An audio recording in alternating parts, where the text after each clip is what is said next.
Hey there, guys. Thanks for joining me. I'm here sharing. Actually, this is probably my favorite Bible story. I'm going to share it with you. And the reason why it's my favorite is I feel that this Bible story speaks a lot to prosperity, a lot about prosperity mindset, and kind of how we can get caught up in people call it the enemy, but I just straight say Satan's thinking, and how it can like just bring us down and kind of have us forget who we really believe in, who is really the creator, who is really our father.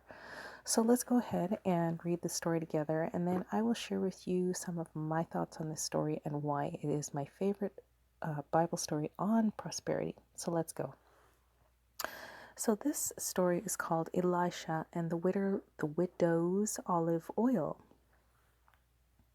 One of the wives of a disciple of the prophets called to Elijah. I don't think I'm reading this right. Excuse me.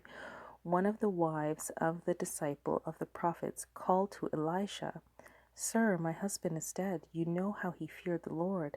Now a creditor has come to take my 2 children as slaves." Elisha asked her, "What should I do for you? Tell me, what do you have in your house?" She answered, "I have nothing in this house except a jar of oil."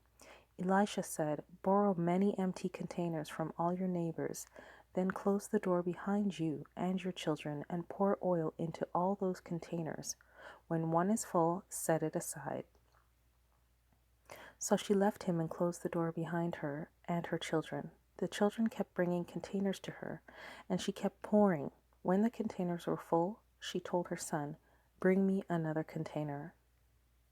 He told her, "There are no more containers." So the olive oil stopped flowing. She went and told the man of God. He said, "Sell the oil and pay your debt. The rest is for you and your children." Again, this is my favorite Bible story on prosperity, and I'd like to share with you why. So I'm going to go ahead and use this. This is like a little brush I'm going to use on the screen just to kind of mark some things. Okay, so the first point that, if it will allow me to do this, I'd like to make is the mindset of the woman, which is normal. She says, "Sir, my husband is dead. You know how he feared the Lord. Now a creditor has come to take my 2 children as slaves."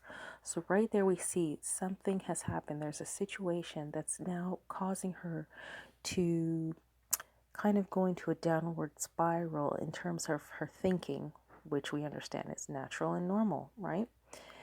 And she's talking about what's going to happen to her children, etc., etc. And then Elisha says to her, "What should I do for you?" Which is another interesting point, because it's almost like he's saying, "Did you ask? Did you ask for help?" And then he says, "Tell me, what do you have in the house?" And this is another point. It's almost like he's saying, "Use what you have." Now let's keep going. Then it says, she answered, "I have nothing." Again, it's the downward spiral thinking. "I have nothing in the house except a jar of oil." So obviously she doesn't see the oil as being anything significant, important. Elisha says, "Borrow many empty containers from all your neighbors." Okay? So this point tells me, he says, borrow many empty containers from your neighbors. This is telling me he's creating containers of seeds. And notice how he says many. And then he says, then close the door. And actually the way that this is written is not the way it's actually written in the Bible, because in the Bible, he says, borrow many containers, not a few. Yeah, something like not a few. And then it says, then close the door behind you and your children. That's another point. He's telling her to close the door because he doesn't want people peeking in. Why? Because peeking in can create doubt. People can put doubt into other people's minds. Okay? And then he says, and pour the oil into all the containers. Again, they were creating vessel seeds, yeah. And then he tells her, pour the oil into the containers. When one is full, set it aside, because now it is a seed. Okay. And then it says, so she left him and closed the door behind her and her children. The children kept bringing containers to her, and she kept pouring. Notice this point. When the containers were full,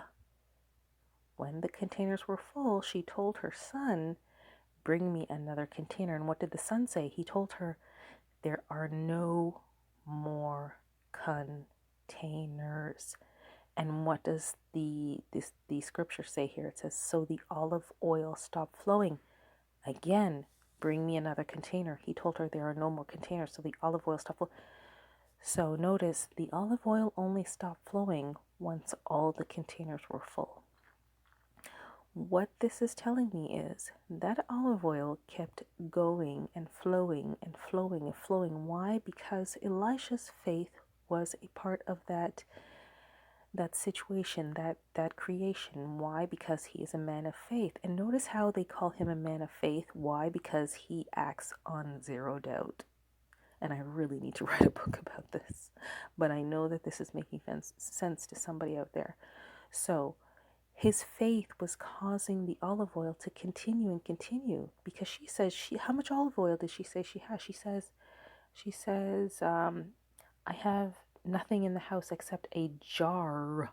We know a jar is not huge. A jar of olive oil. Okay, and he tells her to get many vessels, and they fill them, and they keep filling and filling and filling until they have no more. Are they called vessels? Pretty sure they are. Anyways, okay, so the olive oil stopped flowing. She went and told the man of God. He said, sell the oil and pay your debt. The rest is for you and your children. The rest is for you and your children, I guess, to live off of.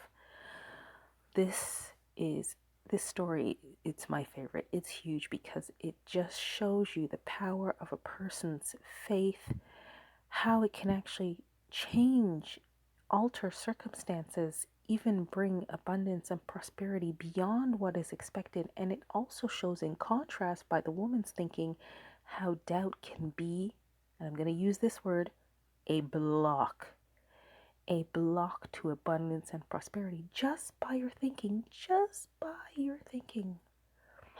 Anywho, guys, thank you so much for stopping by. If you like this video, please do give it a thumbs up. I'm kind of just starting out here. The scriptures and the stories are my passion. So again, if this made sense to you, if you got anything out of it, if you were entertained, then please do check out my other videos. Leave a comment, leave a thumbs up. Thanks for stopping by. Bye for now.